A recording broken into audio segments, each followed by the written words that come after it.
तो नमस्कार विद्यार्थियों, चलिए आज मैं आप लोगों को बताने जा रहा हूं मैथ के महत्वपूर्ण ऑब्जेक्टिव प्रश्न जो कि डायरेक्ट बोर्ड के एग्जाम में देखने को मिलेगा। तो आप लोग चैनल को सब्सक्राइब कर दीजिएगा, बेल आइकन दबा दीजिएगा और देखते रहिए। मैथ के मैं सभी चैप्टर को इसमें कराऊंगा। आज सबसे पहले हम लेकर आए हैं वास्तविक संख्या का ऑब्जेक्टिव प्रश्न। देखिए यहाँ पे हमने लिख रखा है जो इंपॉर्टेंट क्वेश्चन है, क्योंकि मैं वीवीआई प्रश्न पढ़ा रहा हूं तो यहाँ पे ऑलरेडी हमने लिख रखा है और भी इसमें ऐड करूंगा। ठीक है, तब तक यहाँ 5 प्रश्न हम लिखे हैं। चलिए दिखा रहे हैं। क्वेश्चन है भाई, पहला क्वेश्चन है ए बराबर, यहां पे आप लोग देख सकते हैं ए बराबर बी क्यू, ए बराबर बी क्यू प्लस आर। ठीक है, में मौसा दिया हुआ है, मौसा दिया हुआ है ए कोमा बी। पूछ क्या रहा है भाई, ए कोमा बी मौसा दे दिया और फिर पूछ रहा है कि मौसा और एक और मौसा क्या होगा। तो भाई सबसे पहले यहाँ पे ए कोमा बी दे दिया है, तो अब क्या हो जाएगा यहाँ पे, अब यहाँ पे हो जाएगा बी कोमा आर जिसमें हो, क्योंकि भाई यहाँ पे आप लोग देख सकते हैं कि फर्स्ट में इसको हम मौसा मानते हैं और उसके बाद बी इधर आ जाता है यहाँ पे, और यहाँ पे कुछ अगर होगा आर जो होगा वो यहाँ पे आ जाता है। ठीक है, तो इसलिए अब क्या हो जाएगा, अब बी कोमा इसका हो जाएगा मौसा क्या, बी कोमा आर, यानी कि ऑप्शन बी कोमा आर किस में है भाई, डी में है। तो ऑप्शन डी इसका राइट आंसर हुआ, ऑप्शन डी इसका राइट आंसर हो गया। चलिए अब दूसरा नंबर प्रश्न है, ए और बी सह अभाज्य कहलाते हैं। यदि ए और बी सह अभाज्य कब कहलाते हैं। दूसरा नंबर, ये पहला नंबर प्रश्न था, यहाँ पे दूसरा का सॉल्यूशन बता रहे हैं। अब यहाँ पे कहना है कि भाई ए और बी, अगर कोई ए और बी संख्या दिया गया हो तो ये सह अभाज्य कब कहलाएगा, सह अभाज्य कब कहलाएगा, जब दोनों का महत्तम समावर्तक एक हो जाएगा तो वह सह अभाज्य कहलाएगा। तो दोनों का मौसा अगर एक हो जाता है भाई तो यह क्या कहलाता है, सह अभाज्य कहलाता है। तो देखिए यहाँ पे लिखा हुआ है मौसा बराबर ए कोमा बी बराबर डैश, यहाँ पे जगह छोड़ दिया गया है और कह रहा है कि मौसा क्या होगा कि सह अभाज्य कहलाएगा, तो मौसा एक होगा और एक कहां है, ऑप्शन बी में है, तो इसका राइट आंसर हो जाएगा ऑप्शन बी। चलिए तीसरा नंबर यहां पे दिया हुआ है कि कौन युग्म सह अभाज्य है, कौन सा युग्म सह अभाज्य है। तो हमने बताया ही अभी कि ऐसे दो संख्या जिसका महत्तम समावर्तक एक हो जाए तो वह सह अभाज्य है। ऐसे दो संख्या जिसका महत्तम समावर्तक एक हो जाए तो वह क्या हो जाता है, सह अभाज्य हो जाता है। तो भाई यहाँ पे आप भाग देकर देख लीजिए। पहला ऑप्शन ए जो है उस समय देखिए, पहले ऑप्शन ए 20 में क्या कर लेंगे भाई, 15 से भाग देकर देखेंगे तो एक मर्तबे क्या होगा, यहाँ 15 का 15 और फिर यहां बचेगा 5, इसको ऐसे घेर लेंगे और ये 15 इधर आ जाएगा। अब 5 तिहाई 15, तो भाई मौसा कौन कहलाता है, यही मौसा कहलाता है। इसका मौसा एक नहीं हो पा रहा है, अतः यह आंसर नहीं होगा इसका। अब चलिए ऑप्शन बी में देख लेते हैं, 9 से भाग देना है, 9 से भाग दे देना है भाई किसमें, 16 में।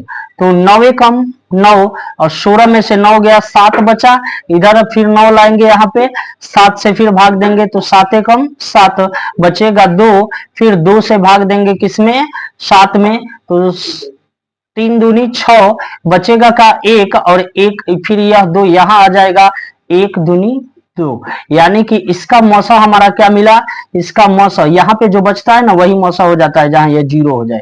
ठीक है, शेषफल 0 पुर जाए और उसका जो यहाँ दिख रहा है वह क्या होगा, मौसा होगा।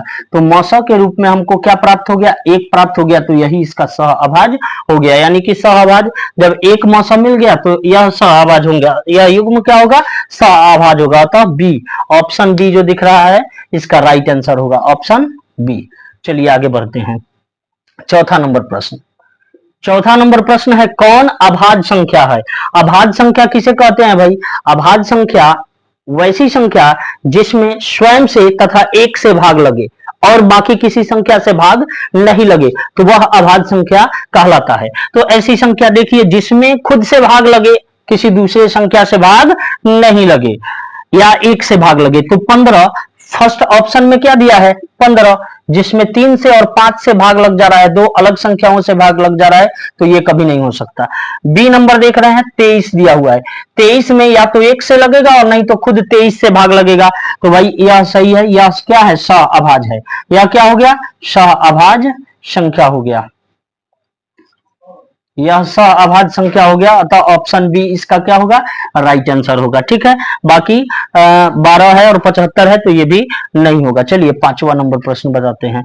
5वां नंबर प्रश्न है 0.105 का p बटा 2 के पावर n गुने 5 के पावर m के रूप में कौन सा है। इसमें से बताना है कि कौन सा इस रूप का है। ठीक है, तो सबसे पहले हमको देखना है कि भाई सबसे पहले इस 0.105 को आगे विस्तार करेंगे। यहाँ पे जब दशमलव हटाएंगे तो 105, अब बट्टा में दशमलव के बाद कितने अंक है, 3 अंक, तो भाई 1 पर 3 जीरो लिख लेंगे। अब इसको हम सिंप्लीफाई करके देखेंगे, काट कर देखेंगे, तो काटेंगे तो ये कितने बार में कटेगा, 5 से इसको काटेंगे, 5 दूनी 10, 21 बार में 5 से कट गया, और इसको 5 से फिर काटेंगे, 5 दूनी 10, कितने बार में, 200 बार में। अब तो 21 नहीं कटेगा, फिर तो नहीं कटेगा, तो ये जो हर में है उसको हम फैक्टर करके देखेंगे। फैक्टर करेंगे 2 गुने, फिर क्या है भाई 10, तो 2 गुने 5 10 हो गया, फिर क्या आया भाई 2 गुने 5 10 हो गया, यानी 21 बटे 2 कितने हैं, 1 2 3, 3 है तो 2 के पावर 3, और 5 कितने हैं, 1 2, तो 2 5 के पावर 2, यानी कि जिसमें 5 2 के पावर 3 और 5 के पावर 2 ऑप्शन दिख रहा है वह इसका राइट आंसर होगा। देखिए कौन से ऑप्शन में दिख रहा है, ये ऑप्शन बी में है, तो ऑप्शन बी इसका क्या हो गया, राइट आंसर हो गया। जल्दी से 6ठा नंबर प्रश्न। ठीक है, यहाँ पे दिया हुआ है, प्रश्न है क्या भाई कि किसका दशमलव प्रसार शांत है, किसका दशमलव प्रसार शांत होने का कंडीशन क्या है, शांत होने का कंडीशन है p बटे 2 के पावर n गुने 5 के पावर m। अगर यहां 5 नहीं हो, केवल 2 का ही फैक्टर मिले तो भी क्या है, शांत है, या फिर 2 नहीं है 5 का ही फैक्टर मिले तो भी क्या है, शांत है। चलिए अब प्रश्न पे आते हैं। इस प्रश्न को ऑप्शन से समझेंगे। ऑप्शन ए में क्या दिया है भाई, ऑप्शन ए में दिया है 15/1600, 15/1600। तो सबसे पहले हम इसको सिंपल फॉर्म में लाते हैं काट कर। ठीक है, तो सबसे पहले 5 से अगर ऊपर काटेंगे तो 5 तिहाई 15, 3 आया। 5 से अगर नीचे काटेंगे यहां पे तो 5 तिहाई 15, फिर बच गया क्या, 1, तो यहाँ पे मोने मोने रख देंगे। ठीक है, जानते हैं इसको लिखने की कोई जरूरत नहीं। 15 5 तिहाई 15 कट गया 3 बार में, और 1 जो बचा 16 है, 15 घटाएंगे तो 1 बचा, तो 1 इस 0 के आगे मोने मोने रख देंगे, क्या आया, 10 आया, आया ना 10। अब 5 दूनी 10, खत्म, बचा क्या भाई, फिर 0, तो यहाँ 0 चिपका देंगे। अब देखिए क्या 3 से कटेगा, नहीं कटेगा 3 से, क्योंकि यह क्या है, 3 विषम है और यहाँ पे नीचे सम संख्या आ गया, नहीं कटेगा तो इसका फैक्टर तोड़ेंगे। अब 3 को रहने देंगे और इस 32 का फैक्टर तोड़ लेंगे, तो 2 को कितने बार गुना करेंगे कि 32 आ जाएगा भाई, 5 बार। देखिए तो 2 दूनी 4, 4 दूनी 8, 2 दूनी 4, 4 दूनी 8, 8 दूनी 16, 16 दूनी 32। अब रहा बात की एगो यहाँ जीरोवा बचा है, तो जीरोवा का मतलब होता है 10, एगो अगर हो तो, 2 गो हो तो 100, तो 10 के लिए 2 गुने 5। ठीक है, अब देखते हैं कि इसका फैक्टर क्या मिला, 3, और 2 के पावर 1 2 3 4 5 6, तो 2 के पावर क्या लिख देंगे, 6, और 5 के पावर 1। तो बताइए, हमने अभी बताया था कि भाई इस फॉर्म में अगर आ गया तो क्या है, ये शांत है, अदरवाइज क्या है, अशांत है। तो इस रूप में है 2 के पावर कुछ और 5 के पावर कुछ भी आ जाए। ठीक है, 2 के पावर और 5 के पावर के रूप में आ गया तो यह क्या है, शांत है, यानी क्या आंसर हो जाएगा, यही आंसर हो जाएगा, दूसरा चेक करने की कोई जरूरत नहीं है। ऑप्शन ए इसका राइट आंसर होगा, ऑप्शन ए हो जाएगा सही। ठीक है, चलिए अगला प्रश्न, स्केच अब थोड़ा बदल लेते हैं, रेड से लिख रहे हैं। चलिए 7वां नंबर प्रश्न, कह रहा है किसका दशमलव प्रसार अशांत है, किसका दशमलव प्रसार अशांत है। तो भाई हमने बताया अभी कि अगर अगर पी के पी बटा 2 के पावर, दूसरा नंबर प्रश्न है, 7वां नंबर प्रश्न है, पी पी बटा 2 के पावर एम गुने 5 के पावर एम का यदि रूप का रहेगा तो क्या है, शांत है, और नहीं तो अशांत। देखिए तो यहाँ पे, यहाँ ऊपर है 14, ऑप्शन ए में ऊपर 14 है और नीचे क्या है 2 के पावर 0 और 5 के पावर 3, 5 के पावर 3, यहाँ क्या देखना है, अशांत है। तो भाई यहाँ पे हम देख रहे हैं कि 2 के पावर 0 यानी 1 हो गया और 5 के पावर 3 हो गया, यानी कि ई शांत है। क्या है, ऑप्शन ए शांत है। और यहाँ पे हो गया 2 के पावर 2 और 5 के पावर 3, तो ये भी शांत है। और यहाँ पे हो गया 2 के पावर 4 और 5 के पावर 0, यानी 2 और 5 के फैक्टर के रूप में है ही, तो ये सभी ए बी सी शांत है। लेकिन डी चेक कर लेते हैं। यहाँ डी क्या है, 15 बटे 2 के पावर 5 गुने 3 के पावर 2। तो भाई सबसे पहले यहाँ पे हमको क्या करना होगा, ऊपर 15 है तो ये 15 कट सकता है इस 3 से, 3 के पावर से 15 कट सकता है, तो पहले उसको काट कर देखेंगे, उसके बाद चेक करेंगे कि ये अशांत है कि शांत है।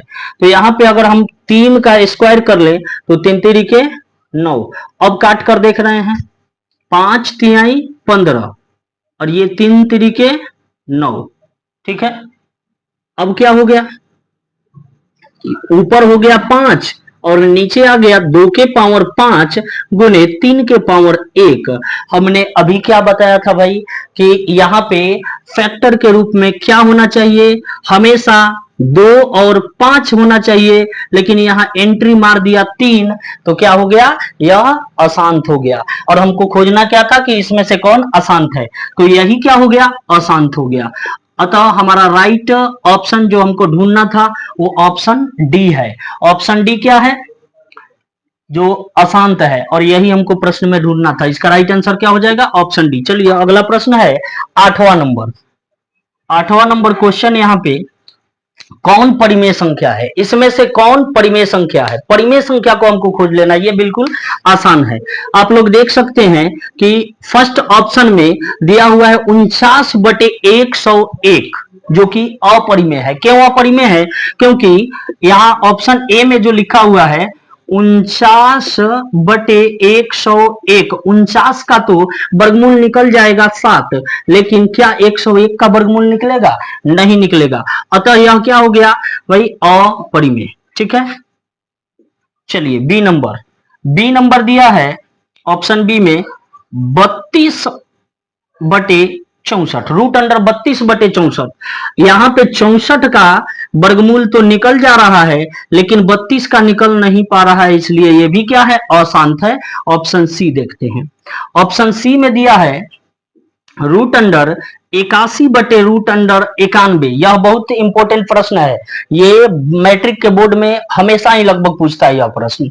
81 बटे 91, 81 का तो वर्गमूल निकल जाएगा, 9 9 81, लेकिन क्या 91 का वर्गमूल निकलेगा, नहीं निकलेगा। अतः यह अपरिमेय नहीं है, अतः यह क्या है, अपरिमेय है। अब देखते हैं ऑप्शन डी। ऑप्शन डी को डिफाइन कर लेते हैं, क्या है भाई, रूट अंडर 98 बटे 128। भाई इसको काट कर देखेंगे, इसको जब हम काटेंगे, पहले ये दोनों सम है, कट जा रहा है, तो काट कर देखेंगे, 98 का आधा करेंगे तो क्या हो जाएगा, 49 हो जाएगा, और 128 का आधा करेंगे तो 64 हो जाएगा। भाई अब इस प्रकार हम देखेंगे कि 7 गुने 7 तो 49 हो गया, 8 गुने 8 64 हो गया, यानी यहाँ वर्गमूल क्या निकल गया, 7, अब बटा में यहाँ से 8, यानी 7 बटे 8, और पी बटा क्यू में जो है वह परिमेय संख्या होता है। सभी अपरिमेय था, लेकिन ये लास्ट वाला जो ऑप्शन डी मिला वह क्या है, परिमेय है। अतः हमको टिक लगा देना है ऑप्शन डी। चलिए तो अब 9वें नंबर प्रश्न पे चलते हैं। 9वां नंबर प्रश्न को देखते हैं कि कैसे बनेगा। 9वां नंबर क्वेश्चन क्या कर रहा है भाई, देखिए यहाँ पे कौन अपरिमेय संख्या है, कह रहा है कौन अपरिमेय संख्या है। ऑप्शन ए में क्या दिया है, यहाँ पे क्वेश्चन ऑलरेडी लिखा हुआ है, आप लोग यहाँ से नोट कर सकते हैं या स्क्रीनशॉट ले सकते हैं, मट गए। ठीक है, कौन अपरिमेय संख्या है? ये वही प्रश्न है जो कि बोर्ड में पूछा जाएगा एकदम गारंटी के साथ। ठीक है, एकदम इसी टाइप पे रहेगा या यही क्वेश्चन रहेगा। ठीक है, तो फिर आप लोग इसको इग्नोर नहीं करेंगे और एकदम अच्छा से पढ़ेंगे। ठीक है, चलिए देखिए कौन अपरिमेय है बताना है। ऑप्शन ए में है √16। भाई इसका वर्गमूल निकल जाता है, इसका वर्गमूल निकलेगा, क्या हो जाएगा वर्गमूल? 4 गुने 4 क्या हो गया भाई? बाहर निकल गया 4, तो ये अपरिमेय नहीं, यह क्या हो गया? परिमेय संख्या। ठीक है, उसके बाद ऑप्शन बी में क्या दिया है? ऑप्शन बी में दिया गया है √25। √25 भाई, √25 यानी 5 गुने 5, वर्गमूल क्या निकला? 4। यह कौन सा संख्या हो गया? परिमेय संख्या। ऑप्शन ये हो जाएगा 5। ठीक है, ऑप्शन क्या हो गया? सी। देखते हैं आप, ऑप्शन सी में है भाई √11 क्या? 11। √11 हो गया। ठीक है, तो √11 का वर्गमूल कैसे निकाले भाई? यही छोटा पकड़ा गया, यही है आंसर, इसका राइट आंसर। ठीक है, क्योंकि हमको अपरिमेय खोजना था। ठीक है, और यहाँ पे क्या है? परिमेय, 2 परिमेय है, एक और है, इसका तो वर्गमूल नहीं निकलेगा, तो यह क्या है? अपरिमेय, और अपरिमेय ही हमको खोजना था। डी नंबर में देखिए क्या है, डी नंबर में है 81, और 81 का वर्गमूल निकल जाता है भाई 9 गुने 9, यानी बाहर आ गया 9, तो यह क्या हो गया? परिमेय हो गया। अतः राइट आंसर क्या होगा? ऑप्शन सी, अपरिमेय। ठीक है, 9वां नंबर समाप्त हुआ। चलिए 10वां नंबर पे ध्यान देते हैं। 10वां नंबर प्रश्न है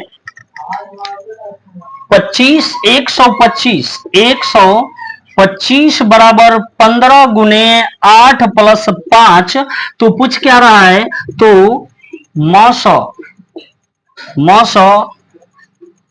125,15 हो तो पुनः मौसा क्या होगा? इसमें खाली स्थान में बताना है कि पुनः एक और मौसा जो होगा वह क्या होगा।